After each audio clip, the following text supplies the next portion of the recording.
Olá pessoal, sejam muito bem-vindos de volta ao nosso canal. E hoje temos uma convidada especialíssima, a doutora Gabriela Genca. Tive a oportunidade de conhecê-la por meio de uma pesquisa no qual estamos analisando o movimento tridimensional do cavalo, o movimento do praticante, enfim. Não vou falar muito sobre ela é médica veterinária, mas ela vai falar para vocês. É uma pessoa que se dedica muito à pesquisa, ao estudo da anatomia do cavalo, do movimento. Então, assim, estou muito feliz, muito honrada com a participação dela aqui no canal, porque eu sei que ela se dedica muito a esse estudo. Então, ela tem muito para contribuir conosco. Por isso, roda a vinheta, chama no galope, porque vai começar!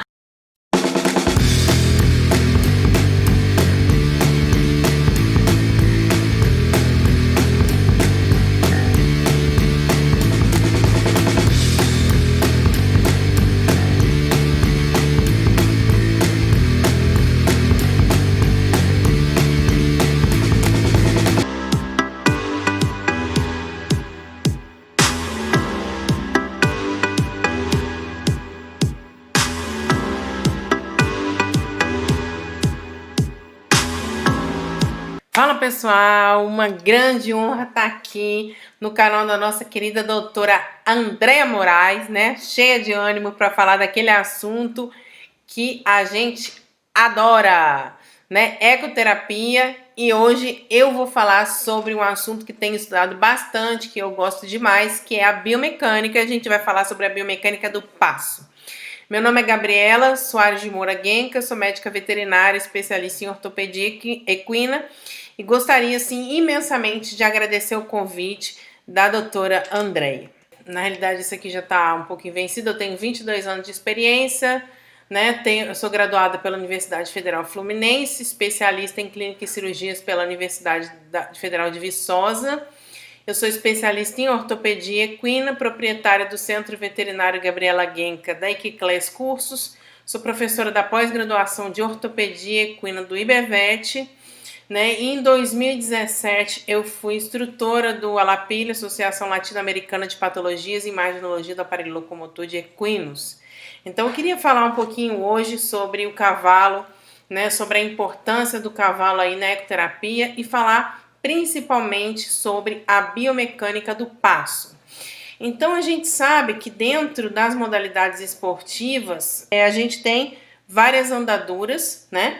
E a gente tem a utilização normalmente para esses praticantes da ecoterapia, né? Por uma cinesioterapia, a utilização do passo, que seria um andamento de 4 apoios em 4 tempos iguais, né? Simétrico, que apresenta essa sequência. Então, primeiro, o animal tem um contato do membro pélvico esquerdo, em sequência do membro torácico esquerdo, membro pélvico direito e membro torácico direito. Então, ele sempre faz essa sequência, né, de movimentações e de contatos do solo, do casco com o solo, que a gente chama de fases de apoio.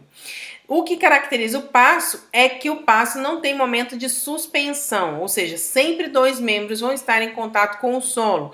E isso é importante para não causar impacto nesses praticantes. Em geral, o comprimento da passada varia entre 1,70 m e 1,80 m. Com relação também ao passo ainda, que é importante a gente levar em consideração quando a gente está pensando em praticantes que realmente precisam do cavalo aí, ter essa mimetização aí do movimento e ter um estímulo proprioceptivo, para ter um estímulo, né, da interação social, também para ter estímulos tônicos dentro dessa musculatura, né?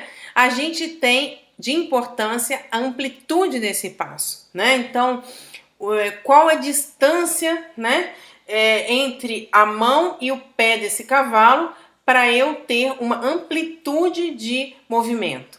Então a gente classifica o passo com relação à amplitude em antepistar, sobrepistar e transpistar. O que é isso? Isso significa que um cavalo que antepista, ele toca o membro pélvico atrás da onde sairia o membro torácico. Então ele tem um movimento mais curto, de menor amplitude e de maior frequência. Se eu tenho um animal que sobrepista, isso significa que o membro pélvico esquerdo vai ter o contato no solo exatamente aonde saiu a mão. Então, como se ele pisasse na pegada da mão. E isso daí também tem um pouco mais de amplitude do que o antepistar, uma frequência também um pouquinho maior. E o que é o transpistar? O transpistar é exatamente quando esse membro pélvico ele ultrapassa a marcação da mão. Então, quando ele tocar o solo, ele vai, por exemplo, ele bateu a mão aqui, o pé dele vai bater na frente da marca da mão. E isso significa uma maior amplitude de movimento e uma menor frequência de movimento, tá? E isso vai interferir diretamente nos movimentos do cavaleiro. A gente sabe que o esqueleto apendicular do cavalo, ou seja, os membros desse cavalo, eles fazem conexão do solo com a coluna vertebral do cavalo. E essa coluna vertebral, ela vai sofrer as interferências do esqueleto apendicular, é chamado de esqueleto axial, né, a coluna do cavalo, e ela vai sofrer efeitos diretos. Eu vou falar um pouquinho sobre a biomecânica da coluna, mostrando para vocês como é que isso acontece. Então a gente sabe que dentro do movimento da coluna do cavalo, a gente tem uma coluna cervical, que é essa região do pescoço extremamente móvel, que apresenta movimentos de flexão, extensão e rotação, né, lateroflexão. E o cavalo tem uma coluna tóraco-lombar, né, rígida, com movimentos muito mais predominantes de rotação axial e lateroflexão. Então, pouquíssimo movimento de flexão e extensão acontece nessa coluna. Mas esses movimentos, eles são percebidos, né, pelo cavaleiro aqui, pelo praticante da ecoterapia. Isso vai induzir a uma movimentação do cinturão pélvico desse praticante e isso vai estimular, então, essas contrações tônicas, né, estimulando realmente receptores proprioceptivos, induzindo também o fortalecimento muscular desses praticantes. E o que é importante considerar é que, dependendo da patologia que o praticante apresenta, ele tem uma necessidade de uma produção de um maior tônus e em algumas situações a gente precisa de atenuação do tônus muscular. E isso está relacionado exatamente ao que a gente falou. Se é um cavalo que antepista, é um cavalo que vai produzir uma amplitude menor de movimentos e uma frequência maior. Se é um cavalo que transpista, isso vai produzir um movimento mais amplo, né, com menos frequência. Isso vai produzir estímulos, né? Esse trabalho aqui, ele fala que isso pode produzir estímulos que variam de 2.340 a 9.360 estímulos em 30 minutos de exercício, né, dessa modalidade aí da ecoterapia. A equipe, né, de fisioterapeuta, né, junto com todas as pessoas envolvidas vão selecionar para aquele tipo de necessidade, né, qual é o cavalo adequado a isso. Isso está relacionado a características morfológicas do cavalo. Então, cavalos, por exemplo, maiores vão ter braços de alavanca maior por ossos mais longos e isso vai determinar uma amplitude maior de movimento. Então, por isso é importante a seleção dos cavalos de ecoterapia. E foi isso que foi falado na aula passada. Isso é muito importante, comprimento do dorso desse cavalo, tamanho da cortela desse cavalo, tudo isso vai interferir nessa amplitude aí do passo. Então, vamos ver então esse cavalo aqui, andando a passo em câmera lenta. Notem que esse cavalo, o que vocês acham? Ele sobrepista, antipista ou ele transpista? João acertou! Ele transpista. Notem que o posterior dele vai tocar o solo na frente da marca da mão. Então, ou seja, a mão dele tocou aqui e o posterior dele tocou a frente da marca da mão. Então, isso é um cavalo que tem uma amplitude de movimento maior, uma frequência menor, né? E aí, normalmente a gente usa esses animais para aqueles pacientes, aqueles praticantes que realmente precisam de mais estímulo tônico. Então, o que eu comentei com vocês é que o que acontece no esqueleto apendicular, ou seja, nas mãos e nos pés desse cavalo, vai interferir diretamente nessa coluna, né? E a coluna, por sua vez, ela é recebida no membro torácico de uma forma muito diferente que no membro pélvico. No membro pélvico, ou membro posterior, ela é recebida em bases ósseas, né? Porque esse membro, ele vai receber as forças, né? E vai distribuir essas forças de propulsão para o membro torácico, né? Então ele vai fazer essa recepção aí, vai começar o movimento, né? Distribuindo essas forças proprioceptivas para o resto da coluna, e a mão, que normalmente faz muito mais no sentido da recepção dessa carga, né? E na mão a gente tem então músculos que são responsáveis por receber essa coluna, né? E essa coluna, ela é dividida em vários segmentos, e esses segmentos apresentam movimentações diferentes que são importantes dentro aqui do nosso entendimento aí para melhor utilização do cavalo e para entender como é que isso funciona no praticante de ecoterapia. Então, uma coisa a considerar é que essas primeiras 7 vértebras são vértebras cervicais, que fazem parte do pescoço do cavalo, e essas vértebras, elas apresentam grande mobilidade. Então, elas apresentam movimento de flexão, quando esse cavalo abaixa o pescoço. Então, isso aqui é um movimento de flexão. Quando o cavalo eleva a cabeça e o pescoço, ele está fazendo extensão, que é representada aqui por essa linha em amarelo, tá? Essa coluna cervical, ela apresenta muito movimento de flexão, extensão e lateroflexão, que é acompanhada também por rotação axial. O que é a rotação axial? Rotação em torno do seu próprio eixo, tá? Ótimo. Por várias características anatômicas, né, que não vale agora considerar, mas por isso essa parte, esse segmento da coluna é muito móvel. O restante seria o quê? Coluna torácica, que vai dar aí suporte para a região das costelas, né? E as vértebras lombares, que terminam aqui na região, no alto, aqui no topo exatamente da coluna, seguido pelo osso sacro e pelas vértebras coxígeas, tá? Que vão formar a cauda desse animal. Então, a gente tem, como eu comentei, vários tipos de movimento. Então, nessa coluna tóraco-lombar, a gente praticamente não tem movimento de flexão e extensão, e a gente tem movimento somente de rotação e lateroflexão. Eu vou mostrar no slide a seguir, né?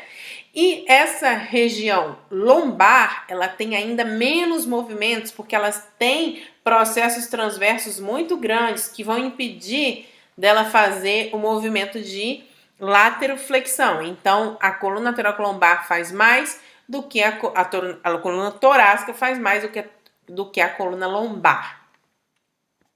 E nessa região aqui, a gente tem entre a última vértebra lombar, que seria a L6, e a primeira vértebra sacral, que seria a S1, um espaço chamado de espaço lombosacro.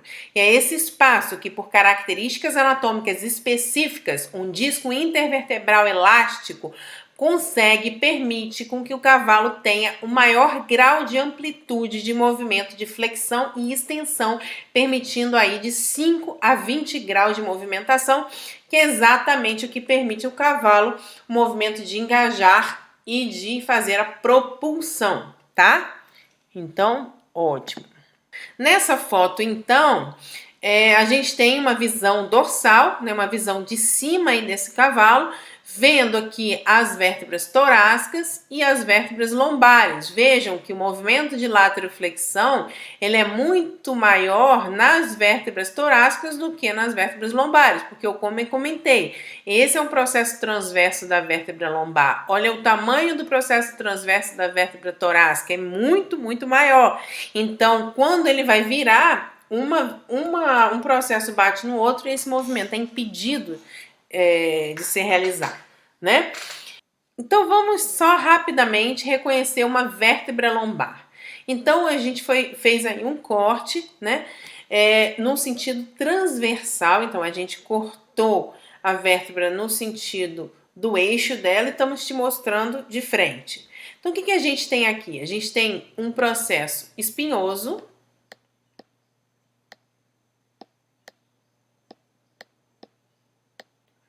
A gente tem aqui um processo transverso. A gente tem aqui o corpo vertebral, o canal medular, né? E essas duas articulações, que são as articulações sinoviais da coluna, também chamadas de facetas articulares. Facetas. Tá? Então, beleza. Tem desse lado e tem desse lado. Esses músculos que ficam aqui em cima da coluna, eles são responsáveis, tá? Por fazer a extensão da coluna, ou seja, esse movimento da coluna, tá? Esses músculos que ficam na parte ventral do processo transverso, quando eles são ativados, eles vão fazer o quê? Flexão da coluna. Então, isso. Extensão, flexão. Tá? Sem muito complicar a vida de vocês para vocês entenderem o que acontece. Então, como é que funciona isso? Tá? Como funciona a mecânica dessa coluna? Então, a gente fala que é por um sistema de arco e corda, tá? Então, o que representa o arco? O arco é representado pelas vértebras, então pela estrutura óssea da vértebra, tá? A corda é representada pelos músculos abdominais e pelo externo. Então, aqui a gente tem os músculos abdominais. Beleza. Então, quando o cavalo eleva a cabeça, né, ele está fazendo extensão. Lembra que a gente falou? Beleza. Então, se ele está fazendo extensão, eu tenho ativação daqueles músculos que eu falei que ficam em cima do processo transverso da vértebra. E isso vai fazer com que o cavalo eleve a cabeça e eleve o tronco, tá? Ótimo. E o outro movimento? O outro movimento seria o quê? Flexão. Então, como ele faz a flexão? Quando eu ativo a musculatura que fica embaixo do processo transverso da vértebra, auxiliado por quem? Pelos músculos abdominais. Então, os músculos abdominais também são responsáveis pela flexão da coluna, tá? Então, por isso que é importante quando a gente pensa em cavalos de esporte, não é o caso aqui, mas quando a gente pensa em cavalos de esporte, a gente precisa fortalecer a musculatura abdominal desse cavalo para dar maior suporte para essa coluna e facilitar o movimento e melhorar a performance desse cavalo. Então, ótimo. Então, o que vai interferir nesse sistema de arco, né? Primeiro, o peso das vísceras e os membros que vão ser retratores ou protratores do membro torácico e do membro pélvico. Então, por exemplo, quando eu tenho o membro torácico, membro pélvico, por exemplo, que está direcionado para cranial, ou seja, para frente, ele vai levar essa coluna em... porque isso aqui é reto, peraí, tem que ser o outro.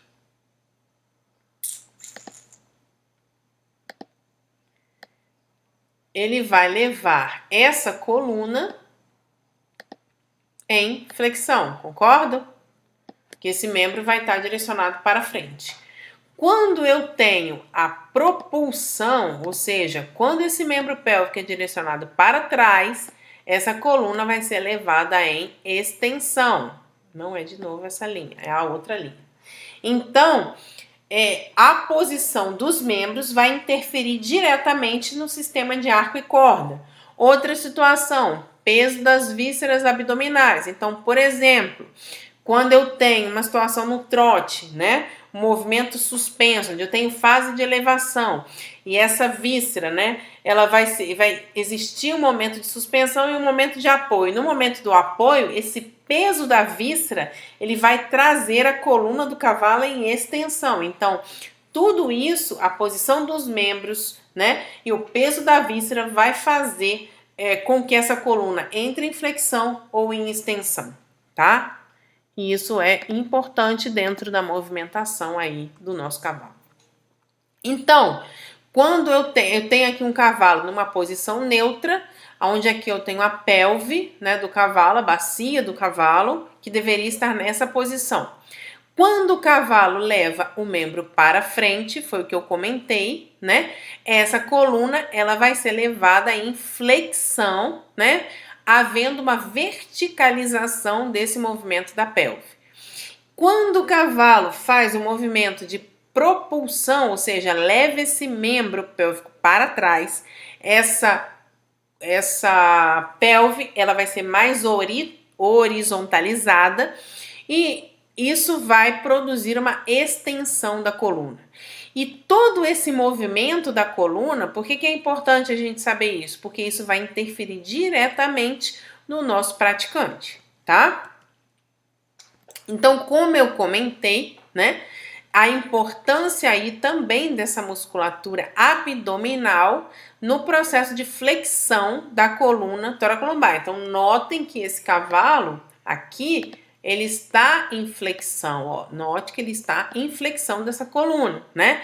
No caso dos praticantes, a gente não tem ativação dessa musculatura, porque em geral eles não têm movimento, não tem tonicidade no movimento das pernas.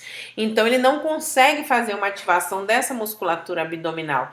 Então esses cavalos tendem a trabalhar muito mais em extensão da coluna do que em flexão da coluna. A longo prazo, pensando na saúde da coluna desse cavalo, poderá levar a alguns problemas de coluna. Mas, em geral, esses cavalos acabam não trabalhando assim tantos anos, né? E como eles trabalham mais a passo, isso acaba sendo um pouco atenuado se fossem cavalos trabalhados a trote, a galope. E aí eu queria falar para vocês, começar a falar um pouquinho de como esse cavalo se mexe. Você sabe como o cavalo se movimenta? Então esse aqui é meu mascote, o nome dele é Euquino, né? E ele vai estar falando pra gente hoje como esse cavalo se movimenta. Então normalmente o movimento começa no membro pélvico. E aí eu fiz um desenho aqui, uma pintura mostrando realmente todos os músculos que estão agindo dentro aí da movimentação dessa pelve e eu vou estar falando com vocês. Então o movimento começa aonde? Sempre no membro pélvico, através desse músculo que é chamado de músculo ilio-psoas. Então aqui é uma imagem, uma cortesia do Dr. Kuiper, onde ele fez uma imagem de baixo para cima. Então eu estou dentro do abdômen. Por quê? Porque o músculo ilio-psoas ele é formado pelo músculo psoas maior e pelo músculo ilíaco lateral e medial. Então esse músculo está representado aqui, ó. Ele vem desde as últimas vértebras torácicas, as primeiras vértebras lombares, e ele vai se inserir no fêmur. O que ele vai fazer? Ele que vai começar todo o movimento do membro pélvico.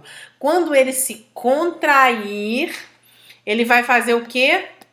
Ele vai puxar o membro desse cavalo para frente, tá? Então é o músculo ilio-psoas, que é o músculo sublombar, que começa o movimento do membro pélvico no nosso cavalo. Daí, o movimento vai acontecer agora no joelho. Então, se o músculo que estava aqui, o ilio-psoas, que vem aqui se inserir no fêmur, né? Ele já deslocou essa articulação do quadril para frente, flexionando essa articulação. Agora eu tenho outros músculos que vão agir na próxima articulação. Que próxima articulação é essa, Gabriela? Próxima articulação, articulação do joelho, fêmur, tíbio patelar.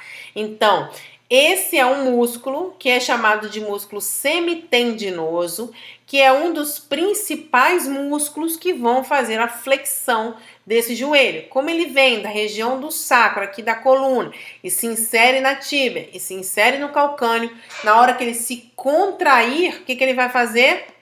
Ele vai aproximar o jarrete, né, da pelve, fazendo uma flexão da articulação desse joelho. Ótimo! Então, nós já sabemos como que esse movimento acontece. E agora, você não sabia que o cavalo também tem as suas economias, sabia? O cavalo é um ser econômico. Por quê? Porque como o cavalo precisa deslocar uma massa corporal muito pesada, né? Tem cavalos que pesam aí entre 300 até 600, tem cavalos de 1.000 quilos. Então existe uma série de adaptações dentro do sistema desse cavalo que fazem com que ele gaste menos energia, com que ele gaste menos calorias para fazer esse movimento de uma forma mais eficiente. Por isso o cavalo consegue ser tão rápido se a gente comparar com as outras espécies animais. Então, uma das coisas que a gente vai ver agora são esses sistemas de economia. Primeiro sistema de economia, sistema recíproco do membro pélvico, que é o mais eficiente de todos eles. Existe um sistema recíproco do membro torácico e existe um outro aparato que é chamado de aparato estático passivo. Então, o que é esse sistema recíproco do membro pélvico? Tá? Eu não vou entrar em tantos detalhes para não confundi-los, porque não é o objetivo da aula, mas eu queria que vocês soubessem que o cavalo tem esses sistemas de economia de energia e de aumento de eficiência de locomoção, tá? Todo o movimento, a musculatura, os ligamentos do cavalo foram desenvolvidos para produzir propulsão, ou seja, levar esse cavalo para frente e levar esse cavalo para frente com menos gasto energético possível, com mais eficiência possível. Então isso pivota entre o músculo, que é chamado de perôneus térteos, que é esse que está representado aqui no meu desenho marrom, e o músculo flexor digital superficial.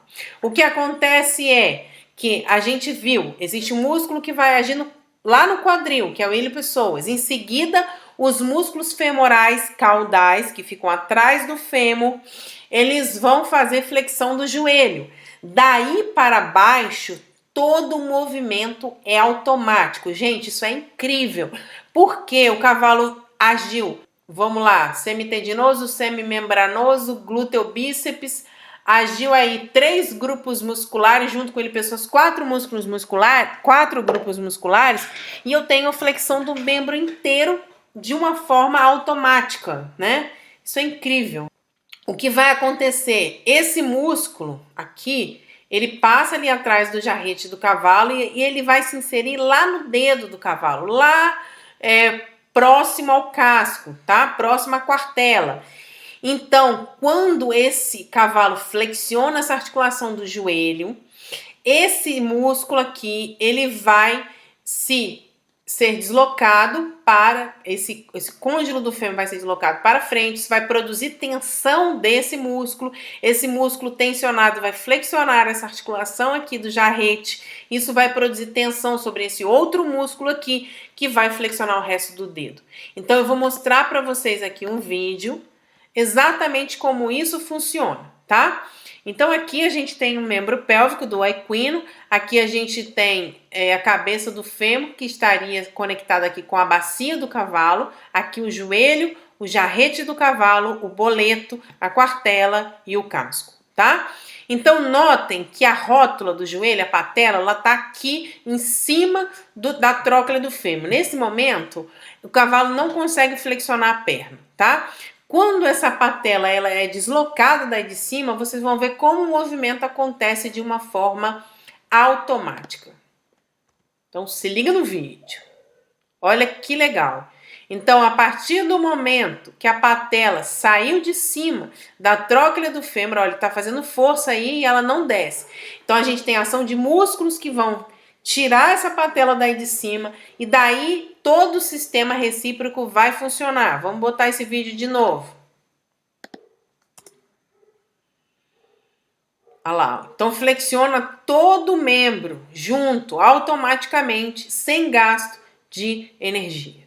Show de bola.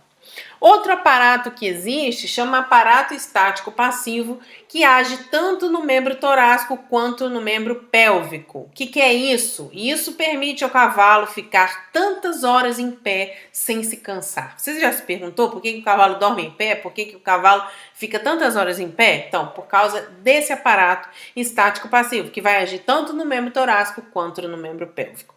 O que acontece é, pela distribuição de forças que acontecem a partir do centro da escápula, tá? A gente tem ativação mínima muscular. Então, toda essa disposição dessa linha de forças vai fazer com que esse cavalo fique em pé com gastos energéticos baixíssimos, uma vez que todo o peso está sendo sustentado pelos ossos e pelos ligamentos e alguns tendões.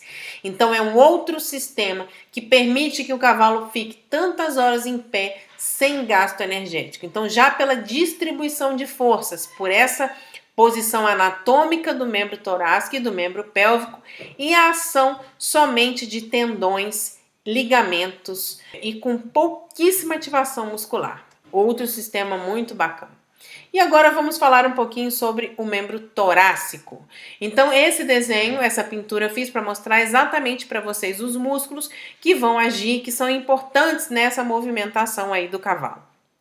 Então, aqui a gente tem representado em azul o músculo infraespinhoso, o músculo deltoide. Em laranja aqui a gente tem o músculo romboide cervical. E em rosa aqui, em duas partes, a gente tem o músculo trapézio cervical e o músculo trapézio torácico. Então, como é que o movimento ele acontece? Então, vamos ver esse cavalo aqui caminhando, na realidade trotando, no movimento em câmera lenta, e aí a gente sabe o que quem inicia o movimento do membro torácico, pasmem, não é o membro torácico, é o pescoço do cavalo. Então, quando esse cavalo, então deixa eu voltar aqui um pouquinho, ó. Esse músculo aqui que está representado em verde, ele chama braquiocefálico. Esse músculo representado em azul chama omotransverso, tá? O pescoço do cavalo tem 4 camadas musculares, e bem complexa essa anatomia, mas o que eu quero que vocês entendam é, o braquiocefálico vem da região da nuca e se insere tanto na escápula que está aqui, quanto no úmero que está aqui. E o omotransverso vem dessa região das vértebras cervicais aqui, tendo os mesmos pontos de inserção que o braquiocefálico. Então, no momento que esses músculos são ativados, o que vai acontecer? Quando ele contrair em contração concêntrica, sim, ele vai puxar a mão do cavalo para frente. Então, quem inicia o movimento do membro torácico?